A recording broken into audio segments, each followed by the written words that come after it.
I worked as a park ranger. The forest logged me out. My name is Robert Bennett, and I am 68 years old. This happened to me on October 18th, 2012. They said becoming a cop would toughen me up. I'd been soft, they said. Mama's boy. I thought about Mama. While I sat in my patrol car, air conditioning blasting, watching a cloud of gnats swarm around a dead squirrel in the ditch. Damn. Roadkill. My stomach growled. I checked my wife. Almost lunchtime. I could go for a burger. Maybe fries, the radio crackle. Unit 23. Respond to a call at Henderson's feed. And seed. Possible break. In Henderson's. Old man Henderson was a pain in the arse. Always calling about kids stealing his fertilizer or some nonsense. I sighed and put the car in gear. So much for lunch. Henderson's was a dusty old building on the edge of town, crammed with bags of feed tools and enough insecticide to wipe out a small country old man. Henderson stood outside, a wiry figure with a face like a dried prune. About time he rasped, "Damn kids broke in again. Stole my best rat poison." I followed him. Inside, the place smelled of dust and mildew. A window at the back was broken. "See," Henderson said, pointing a gnarled finger. "They came in through there." I examined the window. No footprints. No fingerprints. Odd, you sure it wasn't just the wind? "Mr. Henderson," he snorted. "Wind. Don't steal rat poison, Sonny." I spent the next hour checking the place, finding nothing. I was about to leave when I noticed something. A small dark stain on the floor near the broken window. It looked almost like Mr. Henderson. "You got any animals around here?" "Just a few stray cats." Why, I crouched down, sniffing the stain. It was faint, but unmistakable. "Blood call animal control," I said. "Tell them you might have a dead animal somewhere." Henderson grumbled, but went to make the call. I followed the trail of blood leading away from the window. Towards the back of the store, it stopped at a large metal feed bin. The lid was slightly ajar. I grabbed a crowbar from a nearby shelf and slowly lifted the lid. Inside, nestled amongst the grain, was a human hand. The hand was small, pale, and severed cleanly at the wrist. It looked like it belonged to a woman. My heart hammered in my chest. This wasn't some kid's prank. This was something much worse. I backed away from the bin, my mind racing. Who did the hand belong to? How did it get here? And where was the rest of the body? Henderson returned, looking annoyed. "Animal control said they're swamped. We got bigger problems than a dead cat, Mr. Henderson." I said, my voice tight. "Call the sheriff. Tell him we need backup." The next few hours were a blur. The sheriff arrived with a team of deputies. They cordoned off the area, took photos, and bagged the hand as evidence. I answered their questions, trying to recall every detail. The news of the discovery spread like wildfire through our small town. People were scared. Whispers of a serial killer started circulating. I couldn't blame them. Severed hand in a feed bin wasn't exactly a common occurrence. The hand was sent to the state crime lab for analysis. They identified it as belonging to a young woman, early 20s, name unknown. No match was found in any missing persons database.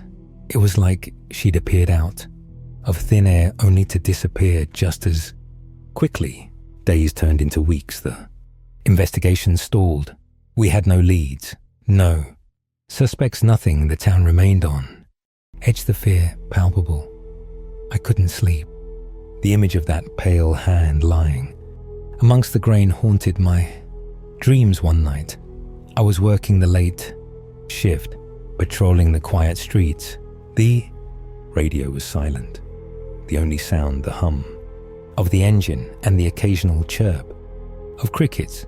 I passed by Henderson's, the building dark and ominous. A shiver ran down my spine suddenly. A call came over. The radio unit 23 respond to a disturbance at the old Miller place. The old Miller place was an abandoned farmhouse on the outskirts of town. It had been empty for years. A local legend claiming it was haunted. I turned the car around and headed towards the farmhouse. As I pulled up, I saw a figure running away from the house, disappearing into the darkness. I grabbed my flashlight and gun, approaching the house. Cautiously, the front door was hanging open, creaking in the wind. I stepped inside, my flashlight cutting through the darkness.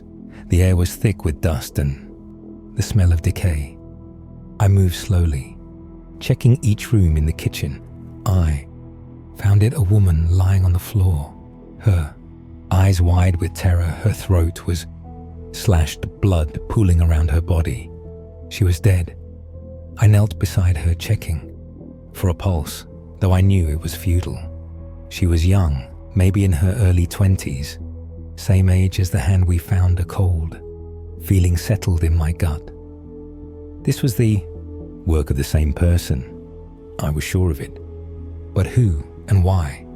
I stood up, scanning the room my flashlight beam landed on. Something near the woman's body.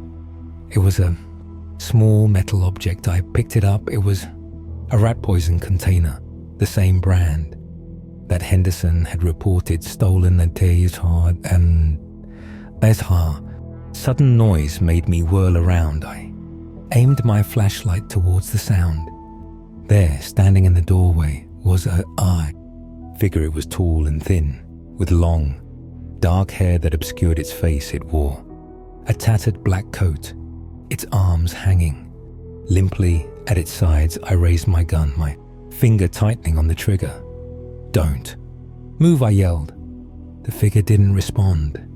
It just stood there, watching me with an eerie stillness. "Who are you?" I demanded. "What do you want?" Silence. I took a step closer, my gun trained on the figure. I said, "Who are you?" The figure slowly raised its head, its hair falling away to reveal its face. It was a face I would never forget, a face that would haunt my nightmares for years to come. It was the face of a monster. Its skin was pale and stretched tight over its bones, giving it a skeletal appearance. Its eyes were sunken, its nose a flattened nub, and its mouth a lipless gash filled with rows of needle-like teeth. The creature took a step towards me. I could smell its foul breath, a mix of rotting flesh and something else, something sickly sweet. I fired the bullet, hit the creature in the chest, but it didn't even flinch. It kept coming, its eyes fixed on me. I fired again and again, but the bullets had no effect. I was out of ammo. I dropped the gun and backed away, my heart pounding in my chest. The creature lunged, its long, skeletal fingers reaching for my throat. I stumbled back, tripping over a chair, fell to the floor, helpless. The creature loomed over me, its rancid breath hot on my face. I closed my eyes, waiting for the end, but it never came. Instead, I heard a loud, guttural roar followed by a series of heavy thuds.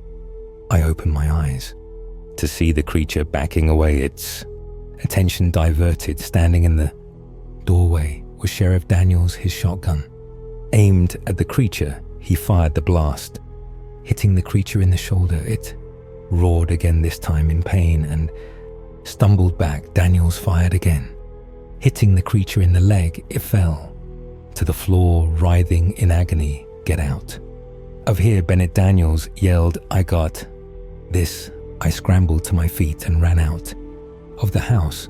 I didn't stop running until I reached my patrol car. I jumped in, slammed the door, and locked it. I sat there gasping for breath, my body trembling. I looked back at the farmhouse. The windows were dark. The only sound, the chirping of crickets. What the hell had I just witnessed? Sheriff Daniels emerged from the house. A few minutes later, he walked over to my car, his face pale and drawn. "You okay?" he asked. I nodded, unable to speak that thing. What was it? I finally managed to croak out. Daniel shook his head. "I don't know. Never seen anything like it." He looked back at the farmhouse. "It's dead. 2 shots to the head. It's over." But was it the image of that monstrous face, the smell of its breath, the feeling of its cold skeletal fingers on my skin? It was all burned into my memory. I knew I would never be the same. The next few days were a whirlwind. The news of the creature and the murder spread like wildfire. Reporters descended upon our small town, eager for a story. I was interviewed, questioned, and examined. I told them everything I saw, everything I remembered. They found the creature's body in the farmhouse, along with the remains of several other victims. It seemed the creature had been using the abandoned farmhouse as its lair, preying on unsuspecting victims.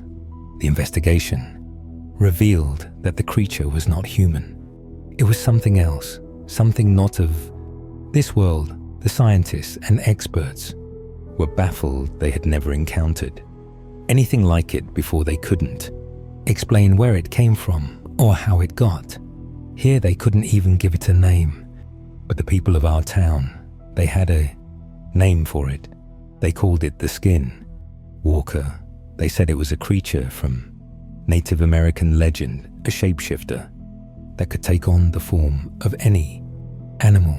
They said it was evil, a bringer of death and destruction. I didn't know much about Native American legends, but I knew one thing for sure. That creature, whatever it was pure evil, and it was dead. The town slowly returned to normal.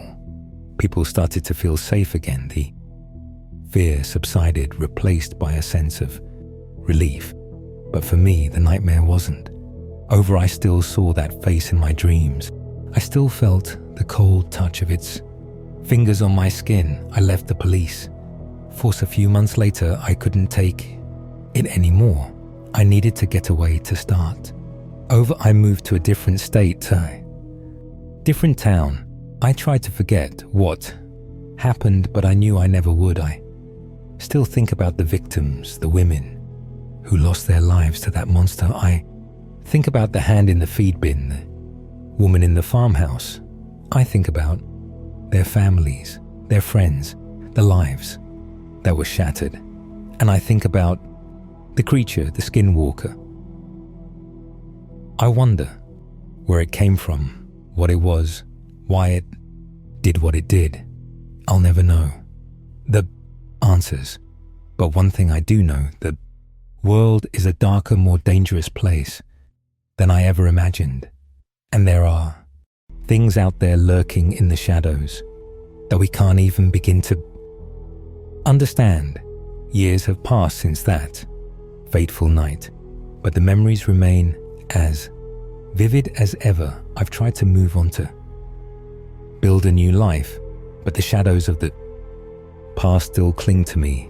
I've become somewhat of a recluse, preferring the safety of my small apartment to the unpredictability of the outside world. My neighbors probably think I'm just a cranky old man, and maybe they're right, but they don't know what I've seen, what I've been through. Sometimes on quiet nights when the wind howls and the trees cast long shadows, I find myself back in that farmhouse.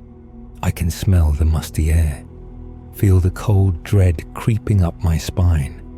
I see the creature's face. It's lifeless, eyes boring into my soul. In those moments, I have to remind myself that it's over, that the monster is dead. But is it really? I've done my research. Over the years, delving into folklore and myths from around the world, the more I learn, the more I realize how little we truly know about the world we live in. There are stories, whispers of creatures that defy explanation, of things that shouldn't exist but do. And they're not just in small towns like mine. They're everywhere, hiding in plain sight, waiting. I've tried to warn people to share what I know, but most just laugh it off or look at me with pity in their eyes. They think I'm crazy, traumatized by what happened. Maybe I am, but I know what I saw, what I experienced, and I know that there are others out there who have seen similar things, who have faced the darkness and lived to tell the tale. I've connected with some of them online, in forums and chat rooms dedicated to the unexplained. We share our stories, our theories, our fears. It's a small comfort knowing I'm not alone, but it's also terrifying realizing just how many encounters there have been, how many creatures are out there. One story in particular has stuck with me. It came from a woman in Arizona, a former park ranger. She described a creature similar to what I saw, but with subtle differences.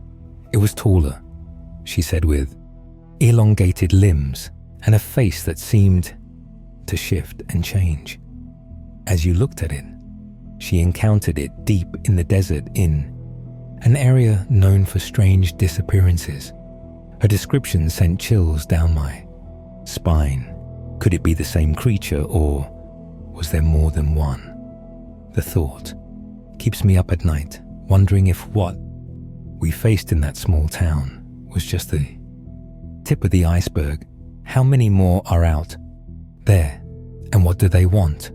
I've tried to find answers, to make sense of it all. I've pored over ancient texts, spoken to experts in cryptozoology and paranormal phenomena, but the more I learn, the more questions I have. It's like trying to solve a puzzle with half the pieces missing. There are theories, of course. Some say these creatures are interdimensional beings slipping through cracks in reality. Others believe they're the result of secret government experiments gone wrong. And then there are those who think they're as old as time itself, primordial beings that have always existed alongside us, hidden in the shadows. I don't know what to believe anymore. All I know is that the world is not what we think it is. There are forces at work beyond our understanding, creatures that defy explanation, and they're out there watching, waiting. Sometimes I wonder if I should have done more that night. Could I have saved more lives if I had acted differently? The guilt eats away at me, a constant companion in my solitude. But then I remember the creature's face, its inhuman strength, and I know that I was lucky to survive it all. I've tried to move on, to forget, but how do you forget something like that? How do you go back to a normal life when you've seen the impossible? The truth is, you can't. It changes you fundamentally and irrevocably. You see the world differently. Every shadow holds a potential threat, every unexplained sound a possible danger. I've become hyper-vigilant, always watching, always listening. I've installed security cameras around my apartment, reinforced the locks on my doors and windows. It's probably overkill, but it helps me sleep at night, well, as much as I can sleep. These days, the nightmares are the worst. They come almost every night, vivid and terrifying. Sometimes I'm back in that farmhouse reliving those moments of terror. Other times, I'm running through endless dark forests pursued by unseen creatures. I wake up drenched in sweat, my heart pounding, the echoes of inhuman screams ringing in my ears. I've tried therapy, medication, even hypnosis. Nothing seems to help. The memories, the fear, they're a part of me.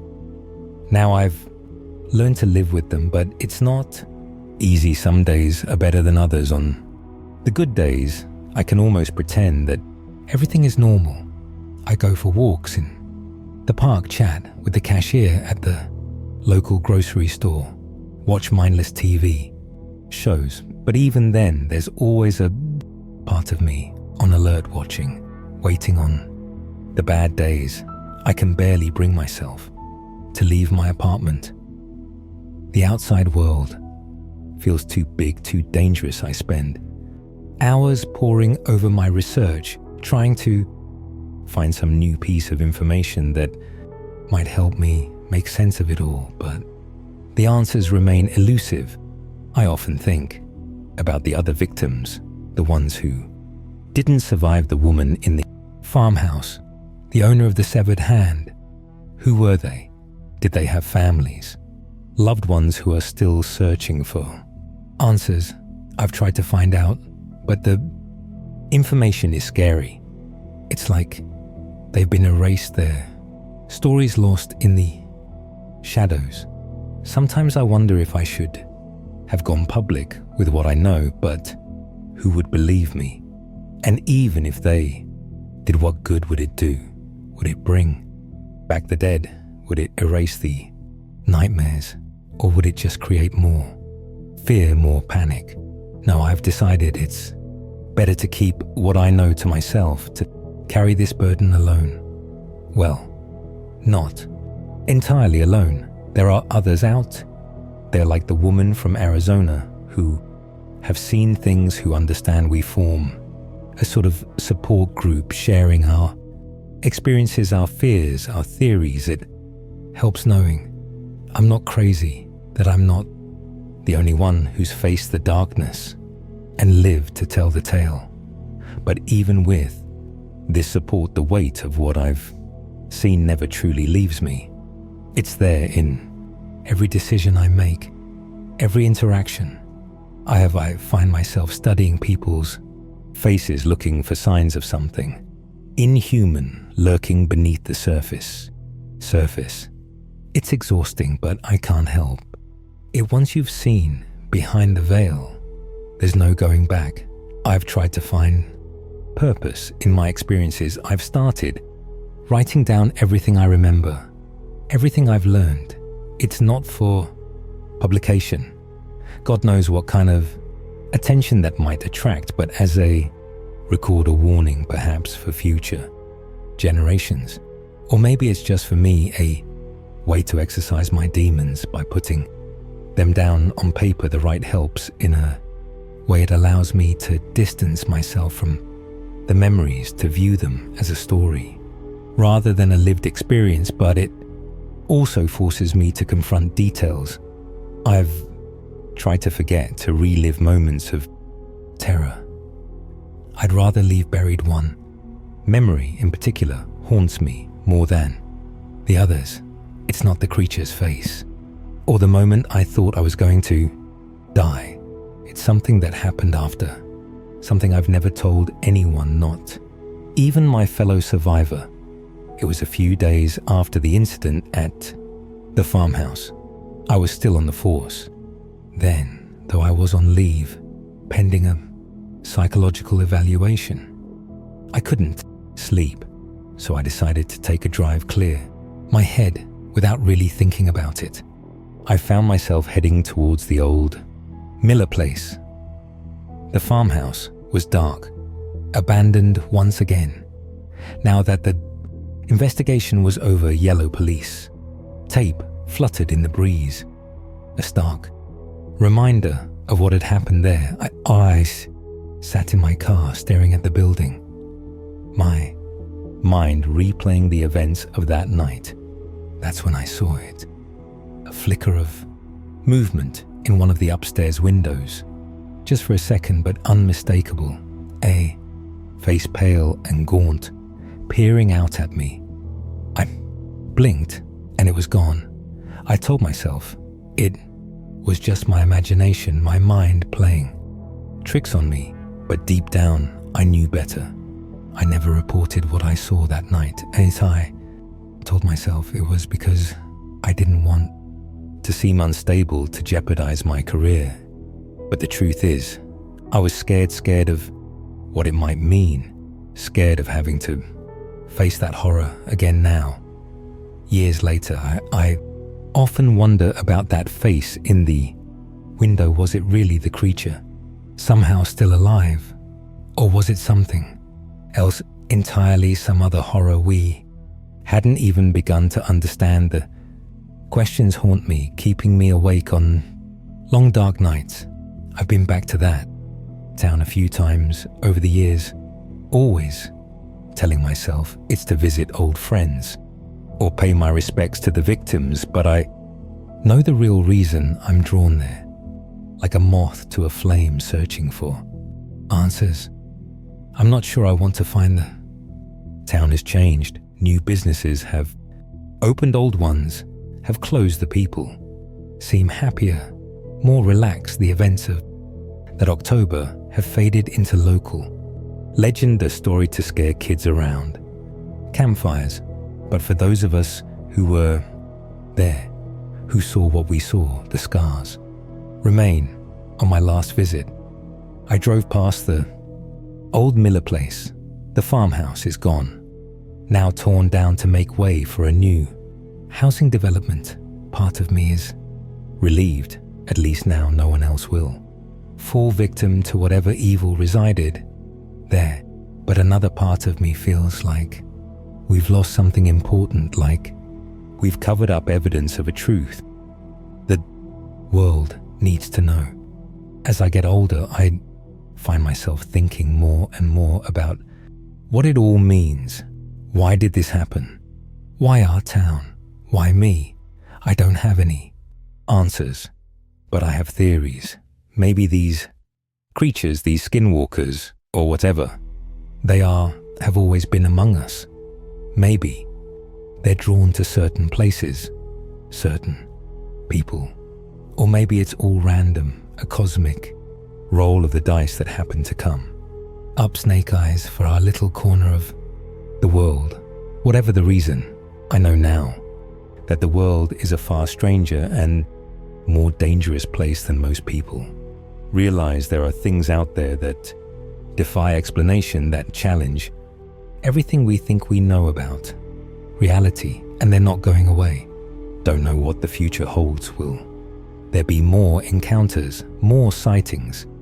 Will these creatures eventually reveal themselves to the world at large, or will they continue to lurk in the shadows, picking off the unlucky few who stumble into their path? All I know is that I'll continue to watch, to listen, to piece together whatever scraps of information I can find. It's not much, but it's something, a candle in the darkness, a small act of defiance against the horrors that lurk just beyond our perception. And to anyone who might be reading this, anyone who's had their own brush with the unexplained, you're not alone. There are more of us out there than you might think. We've seen things. We can't explain faced horrors.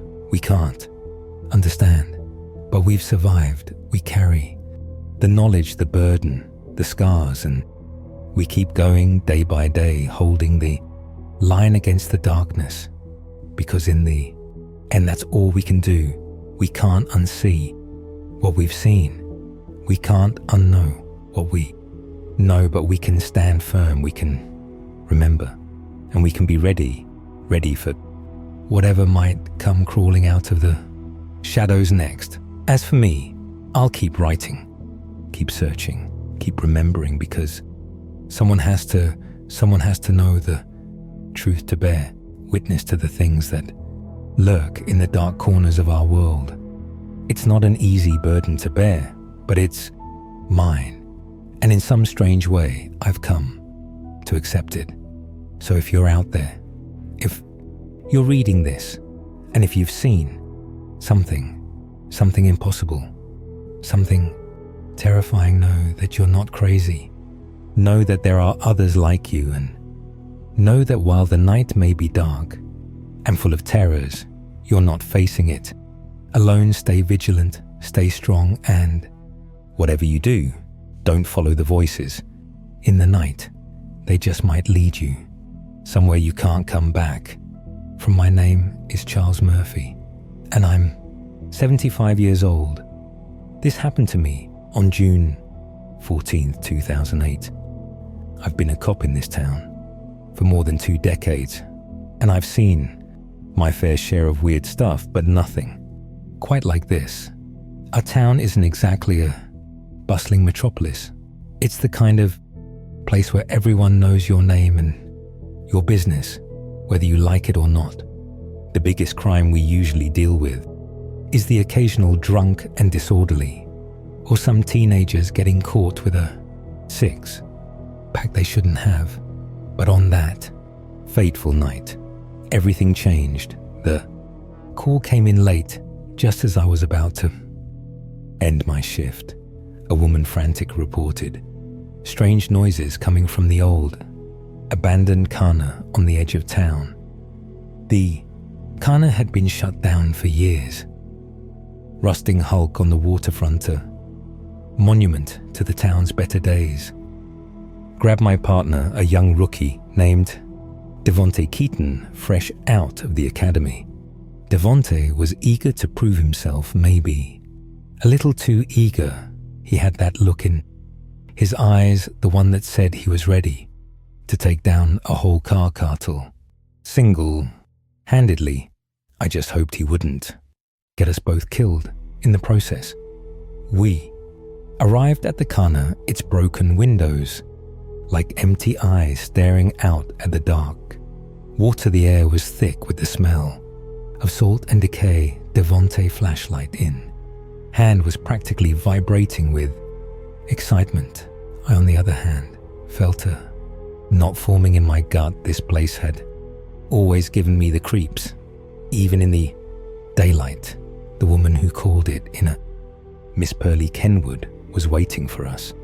By her car, a beat-up old Ford. She was a thin woman, her face etched with worry. Lines she told us she'd been walking her dog when she heard the noises, banging, scraping like someone was moving heavy machinery. Devonte and I exchanged a look. The khana had been abandoned for years. There shouldn't be anyone inside, let alone anyone operating machinery. I told Mrs. Kenwood to wait in her car and keep the doors locked. Vaughn and I approached the khana, our flashlights cutting through the darkness. The main entrance was boarded up, but one of the boards had come loose. We slipped through the gap into the cavernous interior of the khana. The air was thick with dust and the smell of rust. The only sound was the dripping of water from a leaky pipe. This place gives me the creeps, Devonte whispered, his voice echoing in the vast space. Just keep your eyes open and your gun closer, I said. We moved slowly through the cannery, our flashlights scanning the shadows. The machinery was silent, covered in a thick layer of dust and grime. It looked like it hadn't been touched in years. We reached the main processing area, a large open space where the fish used to be canned. There was nothing here but empty conveyor belts and rusting machinery. Maybe Mrs. Kenwood was mistaken. Devonte said I was about to agree when I heard it, a faint scraping sound coming from the far end of the room. I raised my hand, signaling Devonte to stop. We listened, the scraping sound getting louder, closer. It was coming from behind a large metal door, the kind used for industrial freezers. I slowly approached the door, My hand on my gun, I could hear muffled voices now and what sounded like chains. I looked at Devonte, my eyes wide. He nodded, his face pale. We both knew this was no ordinary break-in. I took a deep breath and kicked the door.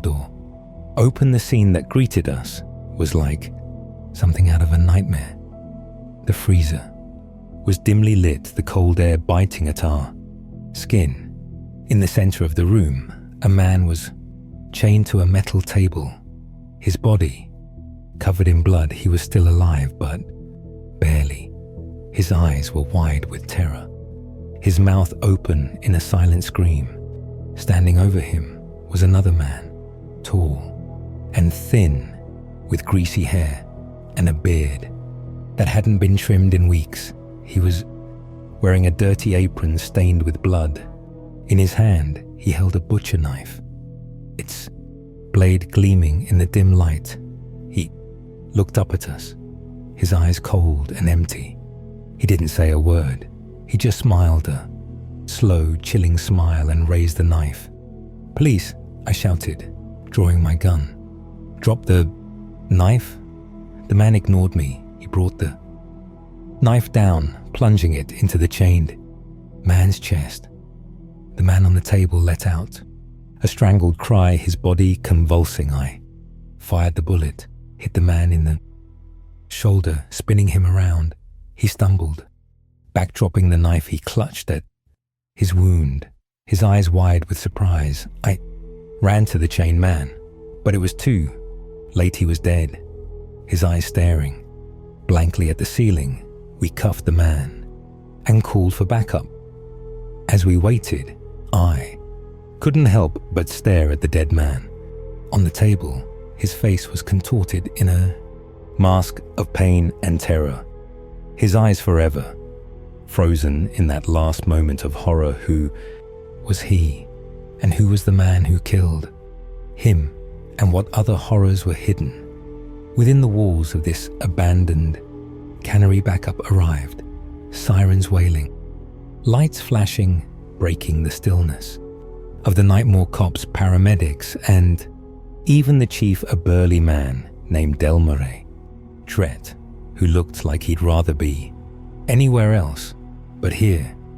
Delmare surveyed the scene, his face grim. I told him everything about the call, the noises, the man chained to the table, the brutal murder. Delmare listened, his eyes narrowed. He didn't doubt me, not for a second. We'd been partners for years before he got promoted, and he knew I wouldn't make this up. The paramedics checked the dead man, but there was nothing they could do. He was long gone. The man we'd apprehended was taken away in an ambulance, still clutching his wounded shoulder, his face contorted in a mix of pain and defiance. "We need to find out who this dead man is," Delmare said, looking down at the body. "And who the hell that other guy is." That was easier said than done. The dead man had no identification on him, and the man we'd arrested refused to talk. He just stared at us with those cold, empty eyes, a smirk playing on his lips. We searched the corner, but found nothing. No clues to the dead man's identity. No evidence of who the other man was or why he'd done this. It was like they'd materialized out of thin air, committed this heinous act, and were ready to vanish back into the shadows. The next few days were a blur of activity. We put out a description of the dead man, hoping someone would recognize him. We ran the fingerprints of the man we'd arrested, but they came back clean. He was a ghost, a phantom with no past, no identity. The media descended on our little town, hungry for a story. The abandoned cannery became a spectacle. Morbid tourist attraction. People drove by slowing down to gawk at the place where a man had been brutally murdered Devonte was shaken. He'd never seen anything like this, and it had taken a toll on him. He was quiet, withdrawn, his youthful enthusiasm replaced by a haunted look in his eyes. I wasn't doing much better. The image of the dead man, his eyes wide with terror, his body broken, haunted. My dreams, I couldn't shake the feeling that we'd only scratched the surface of something much darker, something that went far beyond a single murder in an abandoned cannery. Days turned into weeks, and still we had no answers. The dead man remained unidentified, and the man we'd arrested continued to remain silent, his eyes holding a secret he refused to share. Then, one day we got a break. A woman from a neighboring town called, saying she thought the dead man might be her brother Owen Swar, who had been missing for months. She described a tattoo on his arm, a distinctive design of a snake wrapped around a dagger. We checked the body, and there it was, the tattoo, just as she described it. Finally, we had a name to go with the face, but that was all. We had a name. Owen Swaffer was a drifter, loner with no fixed address, no family. Except for his sister, he drifted in and out of our town over the years, doing odd jobs, never staying in one place for too long. The man we'd arrested, the man who killed Owen Swar, remained a mystery. He still refused to talk, his silence a wall. We couldn't break through. One evening, as I was finishing my shift, Delmare called me into his office. He looked tired, his face drawn. We got a call from the state prison. He said the man we arrested, the one who killed Owen Swar, he's dead. I felt a chill run down my spine. Dead? How? Hanged himself in his cell, Delmare said. Used his bedsheets. I sat there stunned. The man who had taken a life had now taken his own. It was a twisted kind of justice, but it didn't bring Owen Swar back. It didn't erase the horror of what had happened in that abandoned corner. He left a note, Delmare said, handing me a piece of paper. The note was short, scrawled in messy handwriting. It simply said he was the first, he won't be the last. I stared at the note, my blood running cold. The first, what did that mean? Was there more to this than we knew? Were there other victims out there? Other Owen Swab is waiting to be found. I looked up at Delmare, my eyes filled with questions. He just shook his head, his face etched with worry. I don't know, Charles, he said, but I have a feeling this is just the beginning. The next few months were a nightmare. We dug into Owen Swafford's past, trying to find any connection to the man who killed him. We interviewed his sister, his former employers, anyone who had ever known him. But it was like trying to catch smoke. Owen had lived such a transient life that piecing together his movements was nearly impossible. The killer's identity remained a mystery. His fingerprints weren't in any database, and facial recognition software turned up. Nothing. It was as if he had never existed before the night we found him in that cannery. But the worst was yet to come. 3 months after Owen Swafford's murder, another body was found. This time, it was in an abandoned warehouse on the outskirts of town. The scene was eerily similar. A man chained to a table, his body mutilated, the same snake and dagger tattoo on his arm. The town was in a panic. People were locking their doors, afraid to go out at night. The media circus returned bigger than ever. Our little town was now known as the home of a serial killer. We threw everything we had at the case. Every available officer was working overtime. We brought in profilers from the FBI, hoping they could give us some insight into the killer's mind.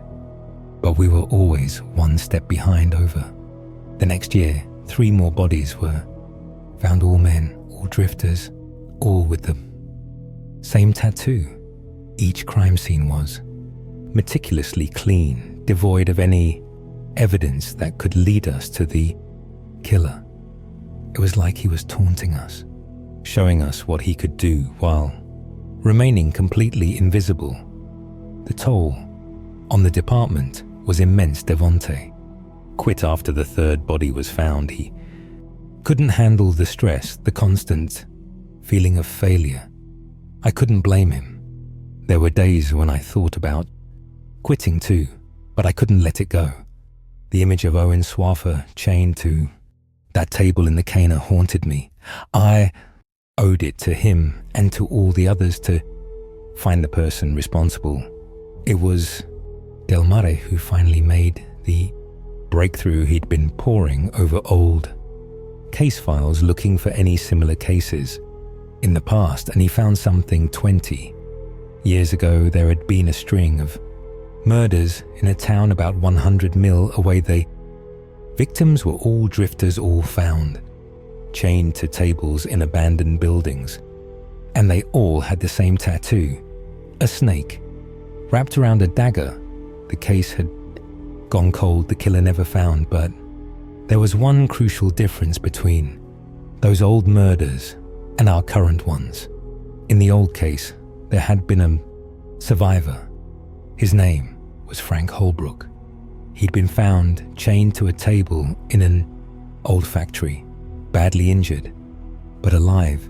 He'd managed to escape while the killer was distracted, but he'd never been able to identify his attacker. Del Mare and I drove out to see Frank. He was living in a small apartment in the city, a recluse who rarely left his home. When we told him why we were there, the color drained from his face. I thought it was over, he whispered. I thought he was gone. We asked Frank to tell us everything he remembered about his ordeal. Most of it was familiar: the abduction, the chains, the table. But then he told us something that made my blood run cold. He had a son. Frank said, I saw him, a boy, maybe 10 years old. He was watching everything. A son, the killer we'd been chasing, wasn't the original murderer. He was the child who had grown up watching his father torture and kill the boy who had learned at his father's knee how to inflict pain, how to take a life. It was a horrifying revelation, but it was also our first real lead. We now had a time frame, a rough age for our killer, and we had a connection to the past that we could trace. The investigation took on a new urgency.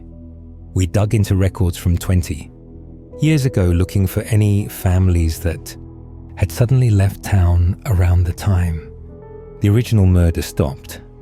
We cross-referenced this with men who would now be in their early 30s. It was painstaking work, but finally we had a name: Gregory Vance. His father, Robert Vance, had lived in the town where the original murders took place.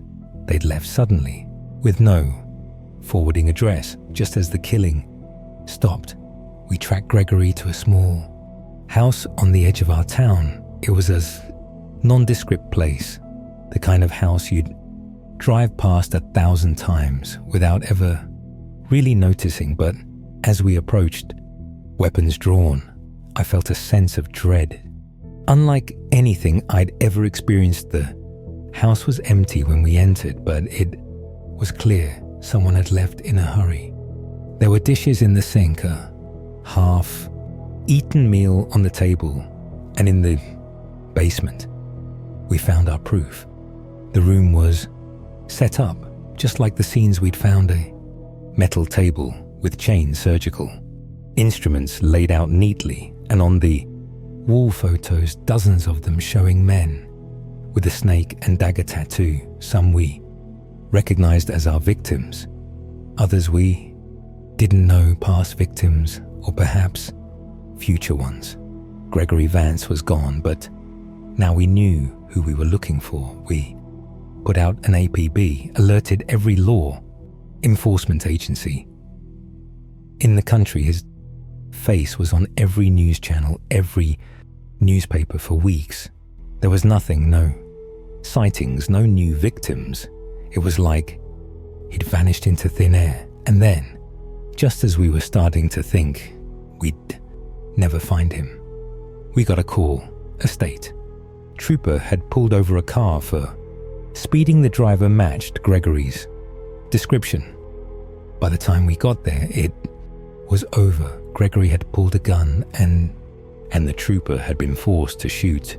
As I stood over Gregory's body, I felt a mix of emotions I couldn't quite sort out. Relief that it was over, that there would be no more victims' frustration, that we'd never be able to get the full story, never understand why he did what he did, and a deep, overwhelming sadness for the boy who had been twisted into this monster by his father's influence. In the end, we identified 17 victims in total, spanning over 2 decades, 17 lives, cut short by a legacy of violence past. From father to son, the case was closed, but the scars it left on our town and on those of us who had worked it would never fully heal. I retired not long after that. I'd seen enough darkness to last several lifetimes, but even now, years later, I still think about Owen, swear about Gregory Vance, about all the victims and their families. I think about the thin line between good and evil, and how easy it is for a person to slip from one side to the other. And sometimes on quiet nights when the wind is blowing just right, I swear I can still hear the creaking of rusted machinery from that old cannery, a reminder that even in the most ordinary places, darkness can take root and grow. My name is Richard Hughes, but most folks call me Ben. I'm 72 years old now, and I've always been a bit of an outdoorsman. When I was just a kid, Dad would take me out camping and fishing. I loved it, always did. Now don't get me wrong, I like the city life too, grew up in it still, live in one. Now I like having everything I need within a 5-minute drive, but sometimes a guy just needs to get away from it all. My buddies back at the office never got it, always making jokes about me wanting to live out in the sticks, or asking why I'd rather spend my weekend shivering in a tent when I had a nice warm bed at home. Like any of them had ever slept outside a day in their lives. This past summer, I was feeling that need to get out strong. I needed the smell of pine needles and campfire smoke. I wanted to hear owls at night and the sound of the creek running over rocks. I told myself that I'd head out to the Black River National Forest. Up in Missouri, I knew a few good spots for setting up camp back in those woods, places where I could disappear for a couple of days and not see another living soul. I packed my truck with my gear, my trusty old tent, sleeping bag, stove lantern, everything I needed for a weekend alone. I hit the road right after work on Friday. It was a 6-hour drive, but I didn't mind. Sometimes getting there is half the fun, right? I stopped at this roadside grill I knew of, grabbed a burger and a beer. By the time I got deeper into the woods, it was pitch black. Finally, I found my turnoff and headed down the old forest road. It was bumpy, full of potholes. The branches whipped against the sides of the truck, and the headlights cut through the dust. At last, I reached my clearing. If it weren't for the faint glow of the city lights off in The distance I'd have been in complete darkness, but the stars, damn you, don't get to see them like that. In the city, I stretched my legs and took a deep breath. Yep, this was exactly what I needed. I unpacked the minimum this time. Just 10 sleeping bag and some food. I ate a sandwich and turned in.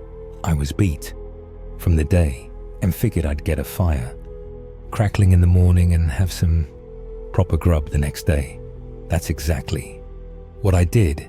Got a fire going, cooked some bacon and eggs, washed it down with strong coffee. Pure bliss. Let me tell you, after that, I figured I'd do exploring it. It was always fun seeing what kind of stuff I could stumble upon in these woods, plus a walk would do me good. Hours went by, just me strolling through the trees, enjoying the sun on my back. Now I've been in this forest before, but I never went too far off the familiar paths. I always like the idea of getting a little bit lost, though makes you feel like a real adventurer, doesn't it? Well, this time I think I got myself more than a little bit lost. It wasn't long until I didn't recognize a thing, but hey, no big deal. I just backtracked a bit until I recognized the big old oak tree I'd seen earlier back at camp. I cooked up some sausages and beans, the good simple stuff. I watched the fire die down to glowing embers and lay in my sleeping bag, staring up at those crazy stars. I was thinking about that funny co-worker of mine always talking about how camping was like paying to be uncomfortable. Idiot. I felt a deep wave of satisfaction wash over me. I'd rather be out here than anywhere else in the world. I fell asleep with a smile on my face. The morning wasn't as bright for some reason, cloudy, a little drizzly. I figured I might pack up and head home a bit early if the weather didn't let up. But before I had a chance to decide, I heard it at first. It was so faint, I told myself it was my imagination, kind of a rustling sound mixed with something else. I sat stock, still listening. My heart was starting to pound a little faster. Then I heard it again, a little louder this time.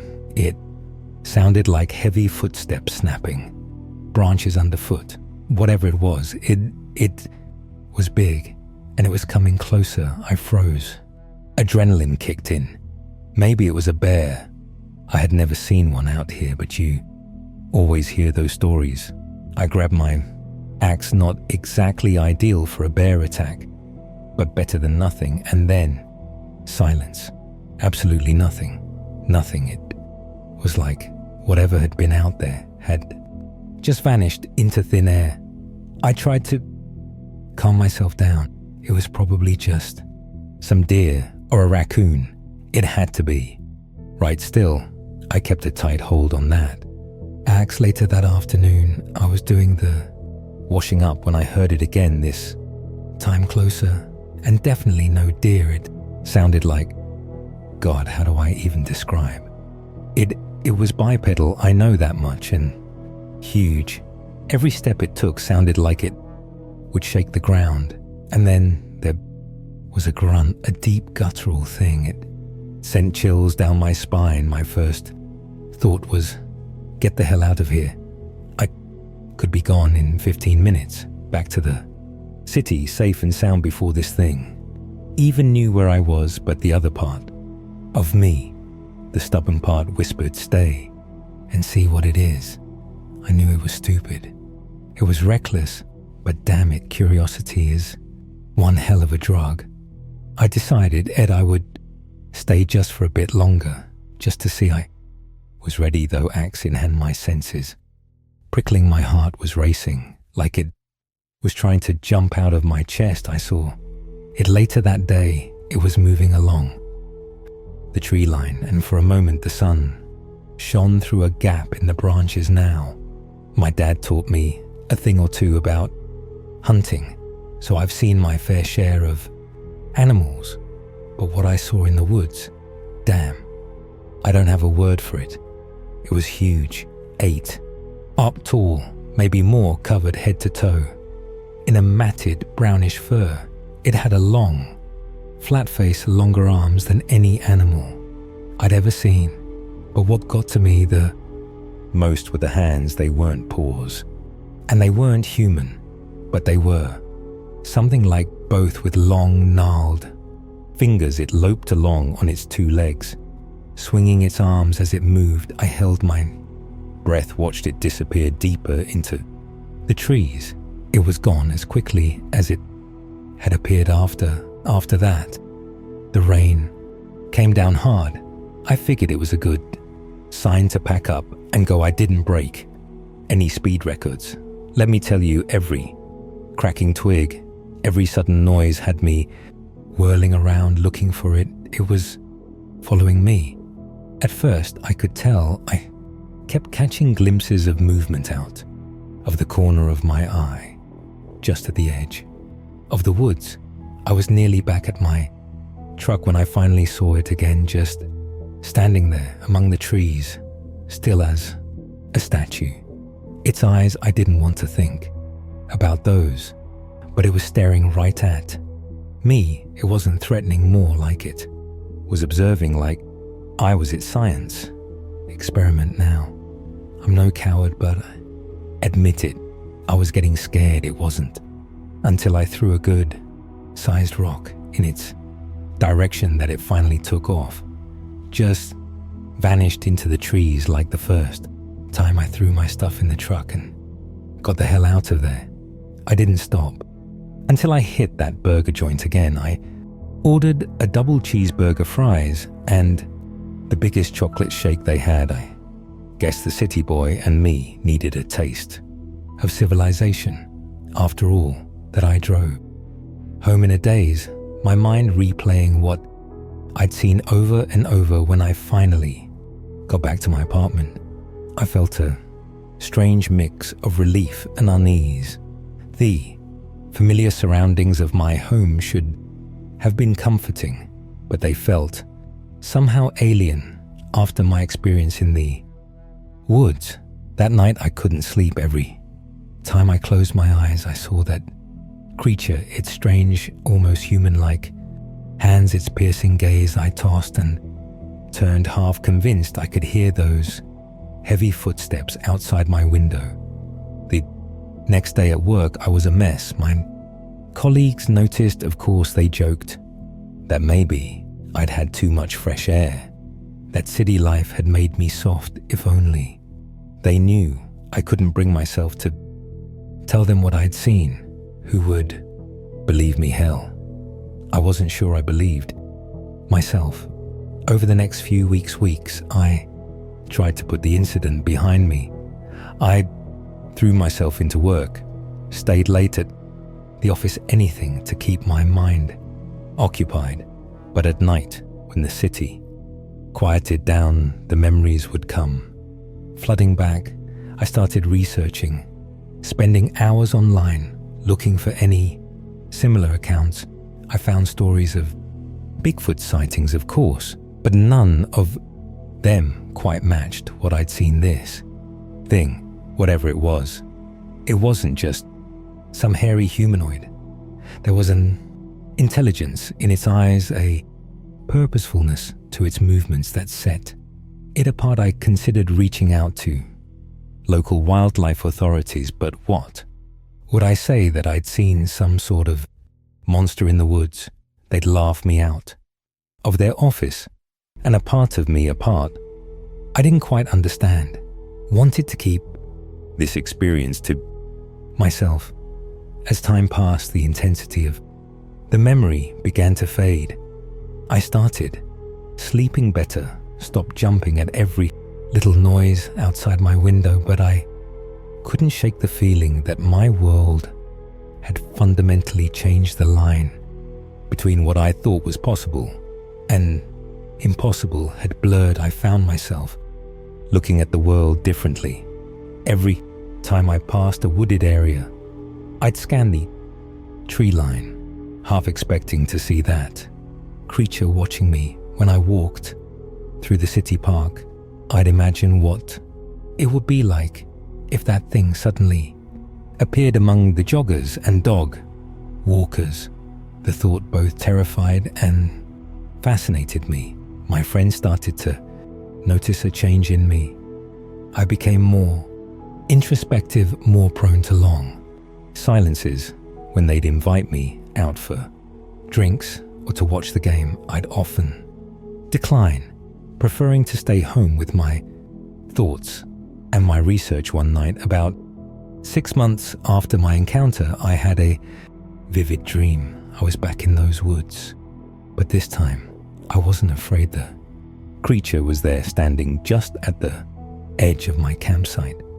In the dream, I stood up and walked towards it. As I got closer, I could see its eyes more clearly. They were filled with an ancient wisdom, deep sadness, and something else I couldn't quite place: understanding, recognition. I woke up with a start, my heart pounding, but not from fear. That dream marked a turning point for me. I realized that whatever I had encountered out there, it wasn't just some animal. It was something more, something that challenged everything I thought I knew about the world and our place in it. I never did go back to those specific woods, but I didn't stop camping altogether. In fact, I found myself drawn to the wilderness more than ever. I started taking longer trips, venturing into more remote areas.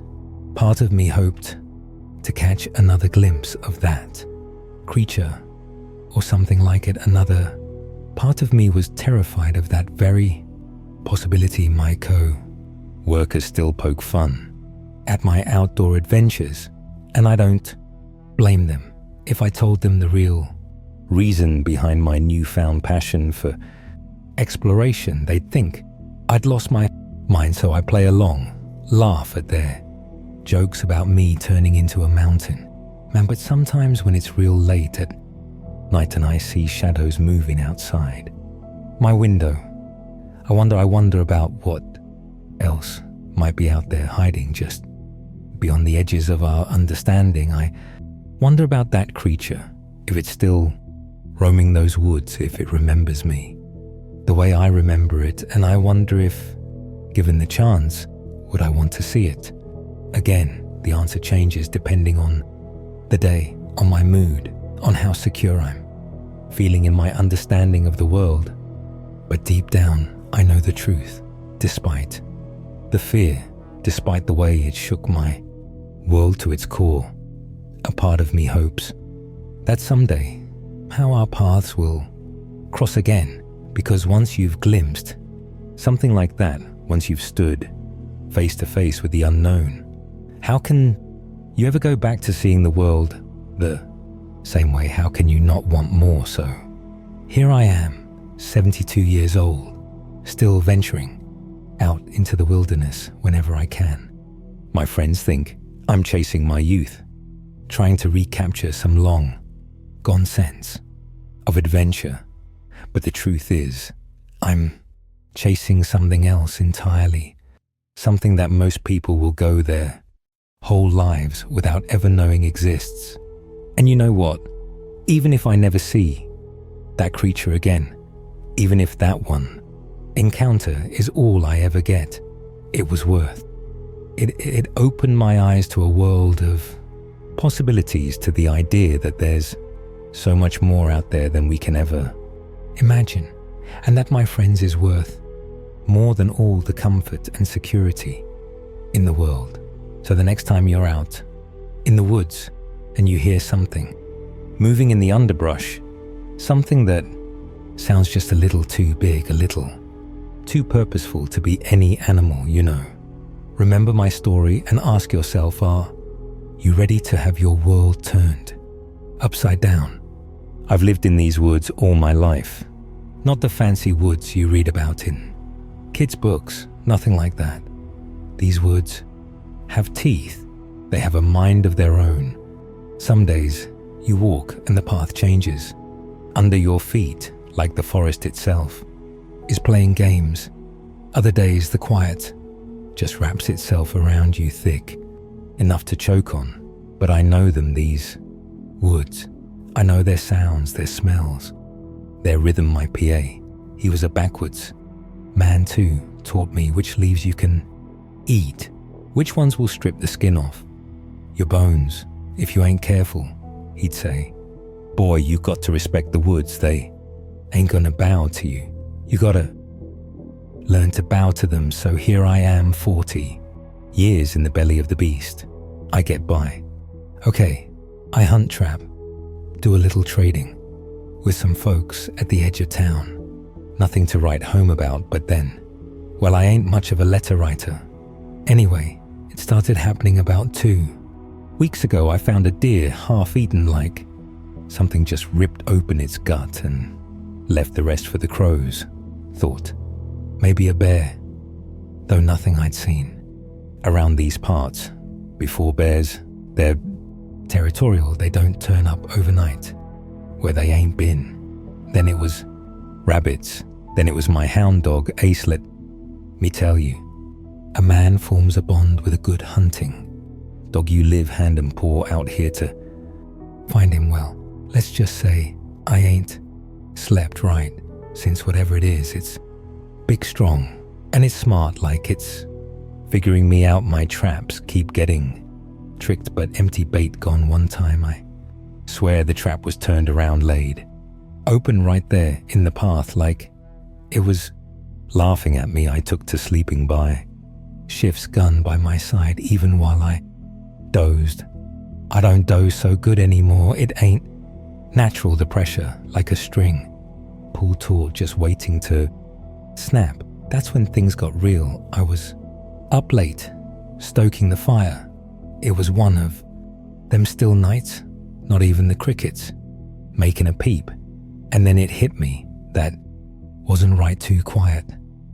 The silence kind of thickened, like something was out there holding its breath. I grabbed my rifle, eased over to the window, just a little slit between the logs where I could peek out. No moon, just the stars and the firelight making shadows dance on the trees.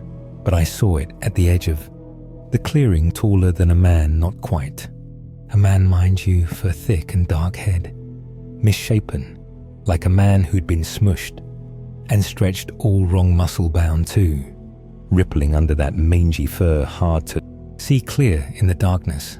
But it felt like it saw me, like those eyes were burning right through the wall. I held my breath. The damn gun felt heavy in my suddenly sweaty hands. Then it moved. It dropped to all fours like a big, sick dog.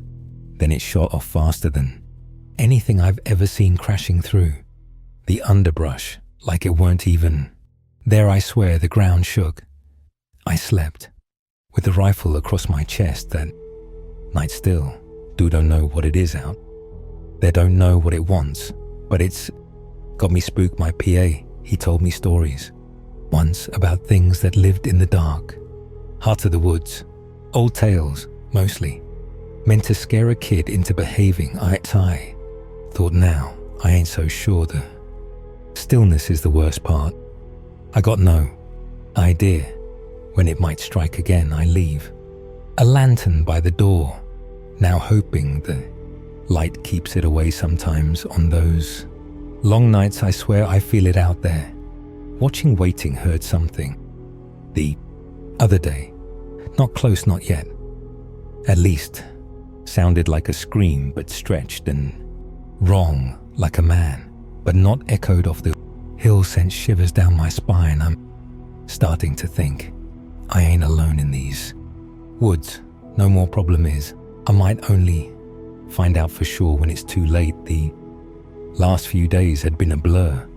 The sound of that scream still rang in my ears. I tried telling myself an animal made that noise, bobcat, maybe a mountain lion, but deep down I know that wasn't right.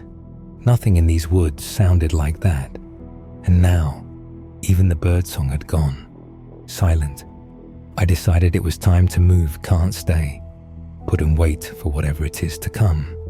Got to take the fight to it. Somehow packed up camp bare essentials. Rifle ammo knife, a little food and water. Can't be weighed down if I have to move.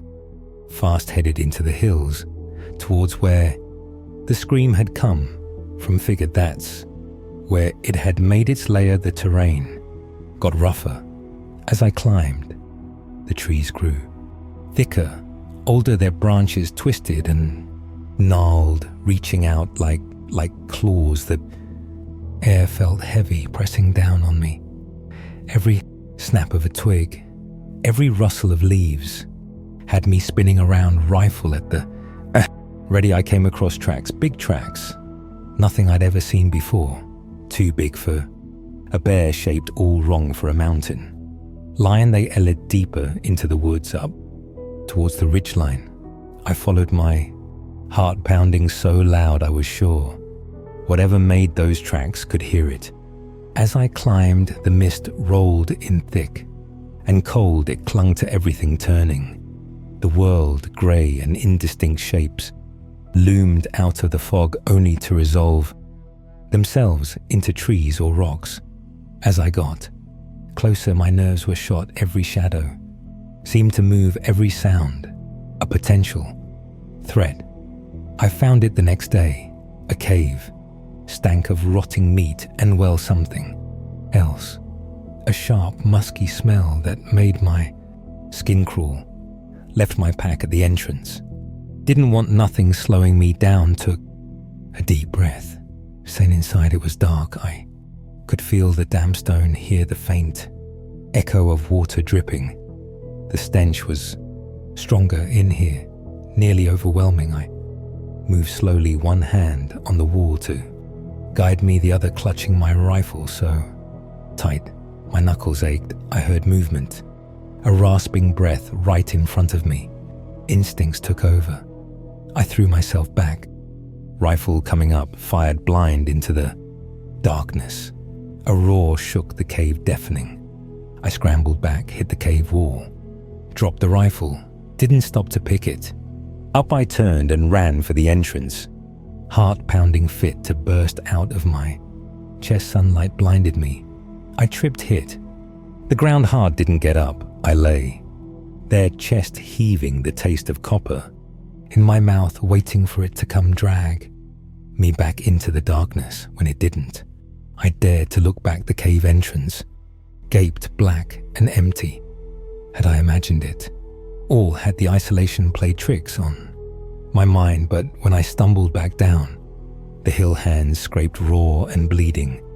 I knew the truth that night. I made it back to town, didn't bother sneaking around this time. Walked right down Main Street, ragged and wild. I'd barged into the sheriff's office. They took one look at me, sat me down, gave me coffee, listened. Sheriff Thompson, he never did doubt me. Seen enough out here to know there's things that can't be explained. Heard rumors too, whispers about something big in the hills. Old stories mostly dismissed. Took a team back to the cave with me the next day. Found my rifle, found some blood, not human, matted fur, stinking. Took it all back to the lab folks. They ran their tests, said the blood and fur didn't match. Nothing they'd ever seen. Didn't say it couldn't be real. Though news got out, town's been on edge ever since. Some armed themselves, some packed up and left. Some didn't change a thing, stubborn as ever me. Well, I stick around, not leaving my woods. Not now. There's talk of more searches, of hunting it down. I stay out of it mostly. I know better than to hunt. What hunts you? Sometimes at night, I still hear it. A distant howl that cuts through the dark, reminds me of what's out there, reminds me I'm lucky to still be out here. Folks sometimes ask me what it was. I just shrug, say I saw something big. Some of the old timers, they nod, say maybe it's the Bigfoot, some story. They just don't die. But I know better what I saw, what's out there in those woods. It ain't no Bigfoot. it's something worse, something older, something that don't belong in this world I've taken to carrying silver. Bullets now, old legends say, they work against all sorts of evil. Don't know if it's true, but it makes me feel better. I've lined my cabin with salt too, another old wives' tale. But these days, I'll take any protection I can get. The woods have changed, or maybe I have. The shadows seem deeper now, the silence more oppressive. I find myself jumping at every sound, peering into the darkness, expecting to see those eyes staring back at me. I've started keeping a journal, writing down everything I see, everything I hear, partly to keep myself sane, partly so there's a record if something happens to me. I've sealed up copies in waterproof containers, buried them at marked spots throughout the forest. If I disappear, maybe someone will find them. Maybe they'll understand. Last week I found more tracks, closer to town this time. Whatever it is, it's getting bolder, or maybe it's just hungry. I reported it to the sheriff, but what can they do? Set up patrols. They wouldn't last a night out here. I've taken to walking the perimeter of town at night, armed, always armed, waiting the townsfolk. They look at me, different now, some with pity, some with fear. They whisper when I pass, call me crazy. Maybe I am, but I know what I saw. I know what's out there. Yesterday I found claw marks on a tree near my cabin, deep gouges in the bark higher than I could reach. A warning, a threat, I don't know, but I'm not backing down. This is my home. These are my woods. I won't be driven out. Tonight, as I sit here writing this, I can feel it, the weight of its gaze, the pressure of its presence. It's out there, just beyond the circle of my lantern light, waiting. I don't know what it wants. I don't know if it can be stopped, but I know I can't run, not anymore. So I'll stay, I'll watch, I'll wait. And if it comes for me, well, I'll be ready. These woods have teeth, but so do I, and I aim to use them. The wind's picking up now. The trees are creaking their branches, scraping against my roof. Sounds almost like words if you listen hard enough, but I know better than to listen too closely to the whispers of the woods. That's how they get you. I check my rifle, one more time, loaded with those silver bullets. Set it by the door. The night stretches ahead, long and dark, but I'll keep watch. I have to, because if I don't, who will? So here I sit in my little cabin in the woods, surrounded by darkness, by mystery, by threat. But I won't back down. I can't. These woods are a part of me now, for better or worse, and whatever's out there, whatever's watching and waiting, it'll have to go through me first. First the lantern flickers, the shadows dance, and somewhere out in the darkness, something moves, but I'm ready come what may. I'm ready. The smell hit me first. Sweet, decaying like a forgotten fruit bowl, left to fester in the summer sun. It wasn't uncommon out here, deep in the Siowa National Forest. Animals died, things decomposed. You learn to deal with it. But this was different. This was stronger. Cloying thick in the stagnant air, I followed my nose. My ranger instincts kicked in. Despite the late hour, it was a weekday in late August. The kind of day that stretched on forever. Sun, relentless hammer on my back, sweat trickled down my forehead, stinging my eyes. The light started to dim as I ventured further in the towering redwoods, blocking out the last of the day's light. The stench grew stronger, the sweet, cloying smell now laced with something metallic, sharp. I pushed through the undergrowth, heart hammering, A frantic rhythm against my ribs. It wasn't something dead, not an animal. I knew that smell. Then I saw it, a crumpled mess of clothes, red staining the green, foliage beneath. A human hand, pale and waxy, protruded from the mess, fingers curled into a permanent claw. For a moment, I just stood there, the forest silent around me, the weight of what I was looking at pressing down on me. It was a woman's hand adorned with a simple silver wedding band. My throat tightened. Search and rescue wasn't my favorite part of the job, but it was a necessary evil. I knelt beside the body, careful not to disturb the scene. The woman was young, maybe mid-20s, blonde hair matted with blood. Her face was a mask of terror, eyes wide open and glazed. Her clothes were ripped and shredded, a single shoe lying a few feet away. There were no signs of struggle, no defensive wounds, just pure, unadulterated terror etched on her face. I pulled out my radio full tight as I reported. The scene dispatch crackled back, calm and professional despite the urgency of my call. They'd send a team up. Itata, who knows, when out here in the middle of nowhere. Cell service was a distant dream. I was on my own until then. The metallic tang in the air was stronger now, almost overpowering. I scanned the area, searching for the source there. Partially hidden by a fallen log was a glint of metal. I approached cautiously, pistol drawn. It was a hunting knife, large and heavy-duty, crusted with blood, the kind of knife that could do some serious damage. As I to pick it up, a twig snapped.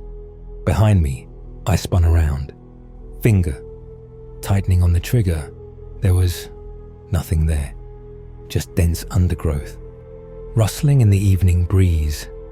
I took a deep breath, trying to calm my pounding heart. Probably just a deer spooked by the sound of my voice, but the feeling of unease wouldn't leave me.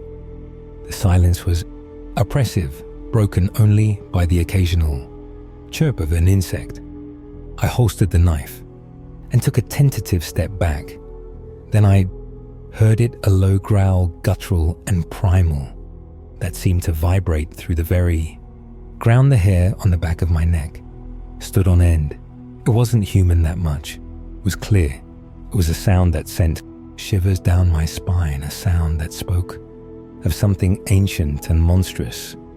Slowly turned back towards the source of the sound, heart hammering against my ribs. The forest floor was in shadow now, the last light fading from the sky. Squinted, trying to pierce the darkness. There in the space between two towering redwoods, I saw two glowing red orbs fixed on me.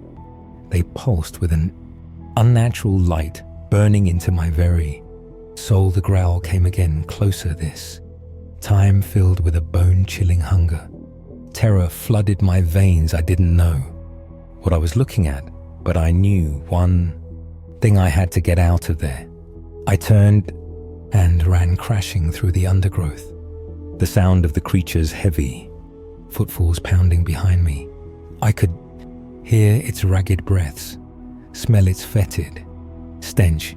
I didn't look back, didn't dare to. Just ran, adrenaline a scream in my ears, lungs burning ahead. I saw a faint sliver of moonlight filtering through the trees, the tree line. My only hope. I burst out of the trees, stumbling into a clearing, bathed in pale moonlight. For a moment I just stood there, gasping for breath, chest heaving. Then I saw it. My Jeep, parked at the edge of the woods. My heart hammered a frantic rhythm against my ribs as I scrambled into the Jeep, slamming the door. The engine roared too, life tires spinning in the loose gravel. I didn't look back, just threw the car into gear and launched myself down the dirt road. The darkness of the forest, a looming wall in my rearview mirror. Headlights stabbed through the inky, blackness bouncing off the uneven road. How long I drove, I didn't know time. Warped minutes blurring into hours. Every rustle in the undergrowth, every snap of a twig sent a fresh jolt of terror through me. The trees thinned, giving way to a meadow bathed in the pale glow of dawn relief washed over me. So intense, it almost made me weak. I pulled over onto the shoulder, gasping for breath. My body ached adrenaline, slowly draining away, leaving behind the bone-deep exhaustion. The sun peeked over, the horizon casting long shadows across the meadow. My hand shook as I fumbled. For my radio, it crackled to life with static. This is Ranger Johnson requesting emergency backup 10 miles south of Sequoia. Park entrance near Blackwood Creek. Static hissed back. Then a voice calm, but urgent copy that Ranger Johnson help us. On the way ETA 10 minutes. Those 10 minutes stretched into an eternity. I sat there slumped against the steering wheel, replaying the horrifying scene in my mind. The woman's lifeless eyes, the glint of the hunting knife, the unseen creature with its bone-chilling growl distant. Sirens wailed, growing louder by the second. 2 park ranger vehicles emerged from a cloud of dust, pulling up beside my Jeep. My partner Davies jumped out, his face etched with concern. What happened? John, my voice was hoarse. Found a body, woman, more, and something else. I trailed off, unable to articulate the terror that still clung to me. Davies took one look at my face and knew I wasn't exaggerating. We secured the area, waiting for the forensics team. The silence was thick, broken only by the chirping of birds and the distant whine of approaching vehicles. The forensics team arrived, a grim-faced group in white overalls. They cordoned off the area, meticulously documenting the scene. I led them to the body, then to where I found the hunting knife. The medical examiner, a woman with steely grey hair, knelt beside the body. She shook her head. Multiple lacerations, but the wounds, they're unlike anything I've ever seen. Deep, ragged, her voice trailed off, a flicker of unease crossing her face. Hours ticked by. The sun climbed higher, turning the meadow into a furnace. The forensics team finished their work, bagging evidence and taking photographs. They loaded the body into a waiting ambulance. Davies and I were the last ones left. What the hell was that thing? John Davies finally asked, his voice barely a whisper. I looked at him, helpless to answer. No explanation I could offer would make sense. We both knew the truth. There were things out there that defied logic, creatures that lurked in the shadows, unseen and unheard of by most. We returned to the station in a heavy silence. The news of the dead woman spread like wildfire, sending ripples of fear through the small park. Community reporters swarmed the station, demanding answers. We gave them platitudes. Unfortunate animal attack. Investigation underway. They weren't satisfied, but it was all we could offer. Days turned into weeks. The investigation yielded nothing. No animal tracks near the body. No signs of a struggle. Just a woman's mangled corpse and a hunting knife. A chilling reminder of the unseen. Predator sleep became a stranger. Every creak of the floorboards, every rustle outside my window sent a jolt of fear through me. I started carrying my service pistol everywhere, even around the station. Davies noticed but said nothing. He understood.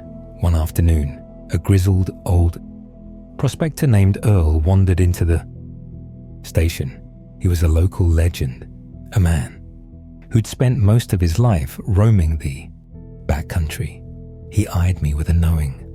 "Look, we're still investigating," I said, my voice tight. Earl chuckled a dry, humorless sound. "Ain't much to investigate. Son, you won't find no varmint did that." My heart hammered in my chest then. What was it?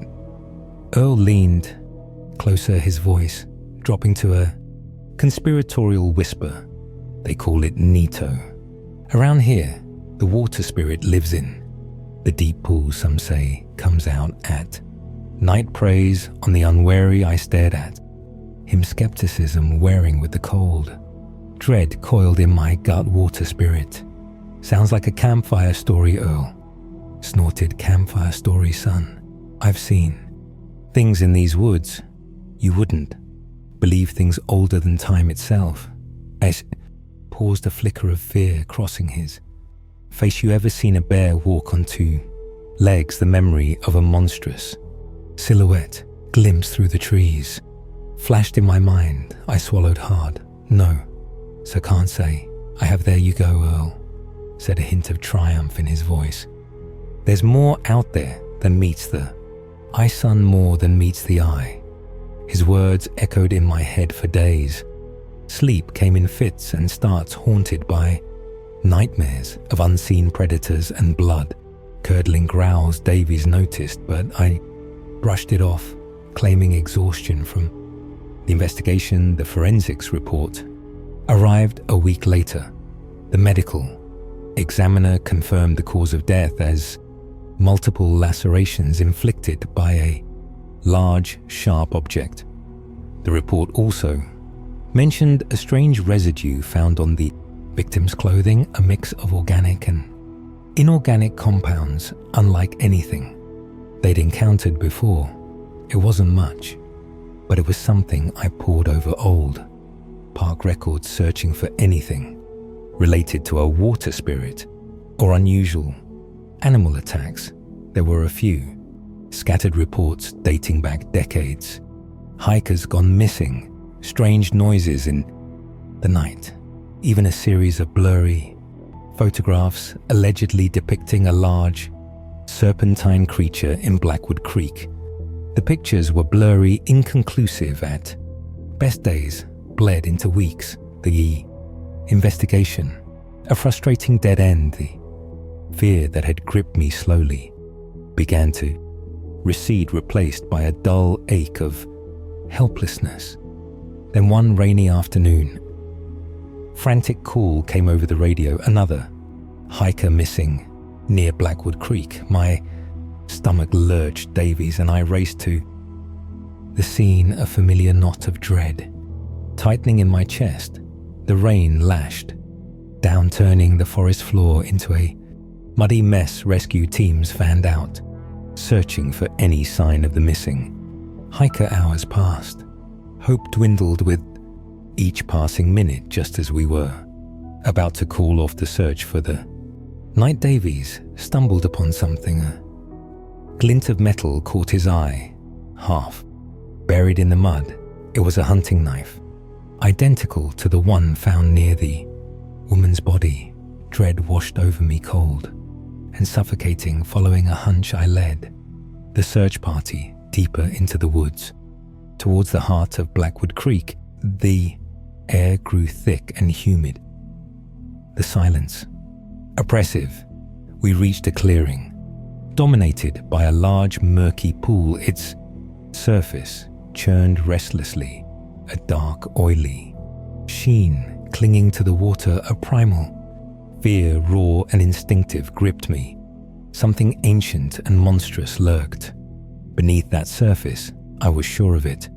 Then a movement, a ripple in the water, followed by a monstrous fin breaking the surface. The creature was unlike anything I had ever seen. A serpentine body as long as a school bus, covered in thick, glistening scales, its head vaguely reptilian, emerged from the water, revealing rows of razor-sharp teeth. Terror froze me in place. I watched, heart hammering against my ribs, as the creature reared out of the water, its massive body dwarfing the surrounding trees. It let out a sound that wasn't quite a roar, a guttural bellow that vibrated through the air. The stench of decay and swamp water assaulted my senses. Panic snapped me out of my stupor. Davies was already running his face, a mask of terror. I followed suit, adrenaline pumping through my veins. We crashed through the undergrowth, the creature's bellow echoing behind us. I could hear the thrashing of water, the creature in hot pursuit. Branches whipped at my face, thorns tearing at my clothes. My lungs burned, my legs ached, but I couldn't stop, not if I wanted to live. Suddenly, the ground gave way beneath my feet. I tumbled down a steep embankment, landing hard on the forest floor. Pain shot through my ankle, a sharp, searing sensation.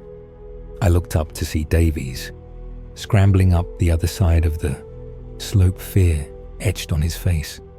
The creature emerged from the tree line, its massive form blocking out the moonlight. It turned its head towards me, its eyes glinting with an intelligence that chilled me to the bone. Davies screamed a horrifying high-pitched sound that clawed at the primal fear deep within me. I twisted my head, heart hammering, to see the creature lunge for him. Davy scrambled back, but it was too late. The creature's massive jaws clamped around his torso, a sickening crunch echoing through the clearing. Blood erupted, painting the creature's scales a gruesome crimson. Davies thrashed his muffled screams, turning into choked gurgles. The creature lifted him effortlessly, its head whipping back and forth, tearing Davies's body with its razor-sharp teeth. I watched, frozen in a horrifying tableau, as the creature devoured Davies in a frenzy. Bones snapped flesh, the stench of blood and decay filled the air, suffocating me. Finally, there was nothing left of Davies but scraps of clothing and a smear of blood on the creature's. And it turned its head towards me, a slow, deliberate movement. Those empty sockets, devoid of eyes, seemed to bore into me. Panic ripped through me. I scrambled back, clawing at the loose dirt, but my ankle screamed in protest. I was trapped. The creature opened its massive jaws, revealing a cavernous maw lined with glistening teeth. A guttural bellow erupted from its throat, a sound that vibrated through me to my core. Then it began to slither towards me, its body undulating like a monstrous serpent. I fumbled for my radio, my hands shaking. "Help, Blackwood Creek, Ranger Johnson. Under attack." My voice cracked with fear. Static hissed back, a tauntingly cruel reply. The creature was almost upon me. I squeezed my eyes shut, bracing for the inevitable, but it never came. A deafening roar shattered the silence. I opened my eyes a sliver to see a massive shape crash through the trees on the opposite side of the clearing.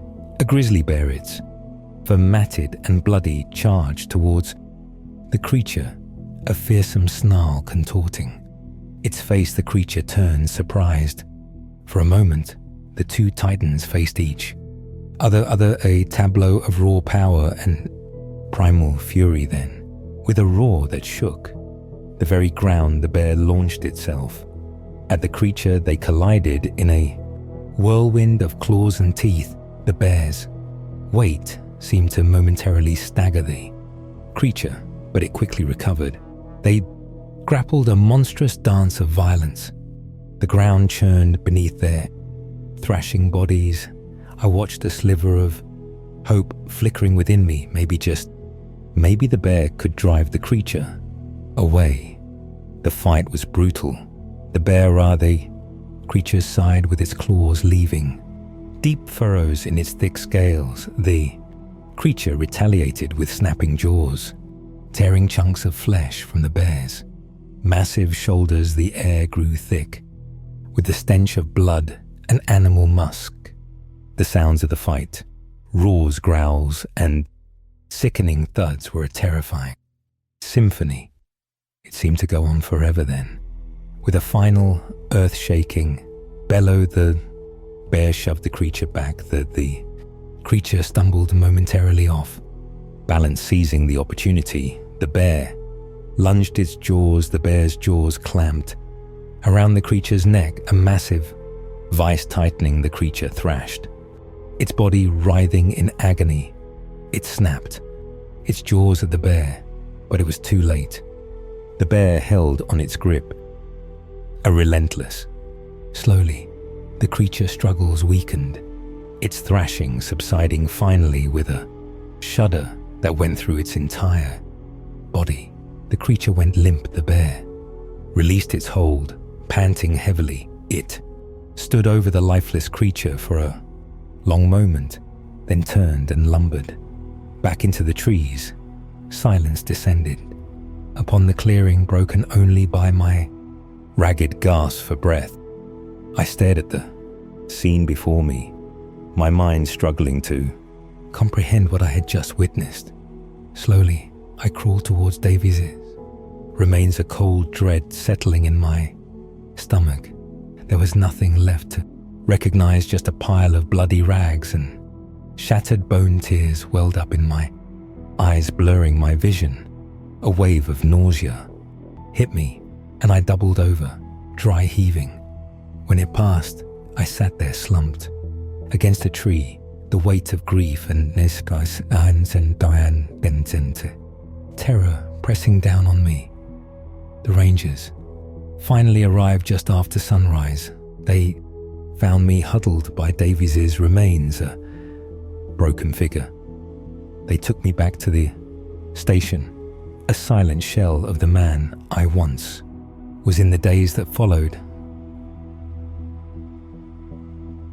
struggled to make sense of what had happened. The official report labeled it as a bear attack, citing the claw marks on the creature's body as evidence, but I knew the truth.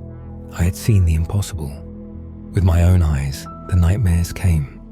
Every night, vivid replays of that horrifying encounter. I'd wake up, drenched in sweat, the echo of Davies' screams ringing in my ears. I couldn't shake the image of those glowing red orbs, that ancient, malevolent intelligence.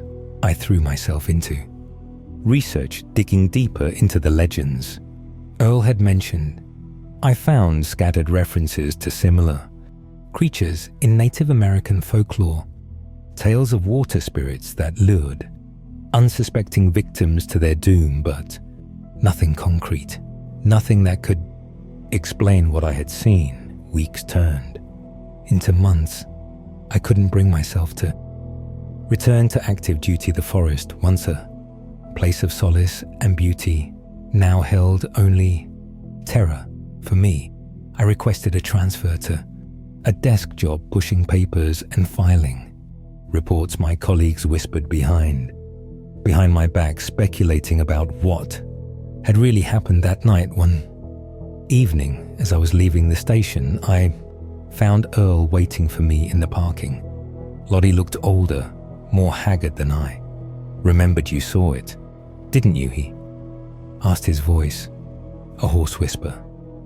I nodded, unable to speak. Earl's eyes filled with a mixture of fear and understanding. It ain't over, son, that thing. It's got kin, and they don't take kindly to being crossed. A chill ran down my spine. "What do you mean I've been hearing things?" Earl said, glancing nervously over his shoulder. "Strange noises in the night. Folks going missing. It's happening again." I wanted to dismiss his words as the ramblings of a superstitious old man, but I couldn't not, after what I'd seen. "What can we do?" I asked, my voice barely audible. Earl shook his head. "Don't know. If there's anything we can do, some things, they're older than us, older than this land. Maybe all we can do is warn Folks keep them away from the deep waters. As I drove home that night, Earl's words echoed in my mind. The creature was dead. I had seen it with my own eyes, but what if it wasn't the only one?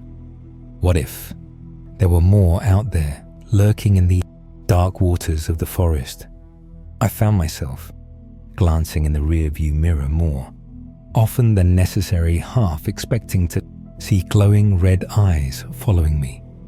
The shadows seemed deeper, more menacing.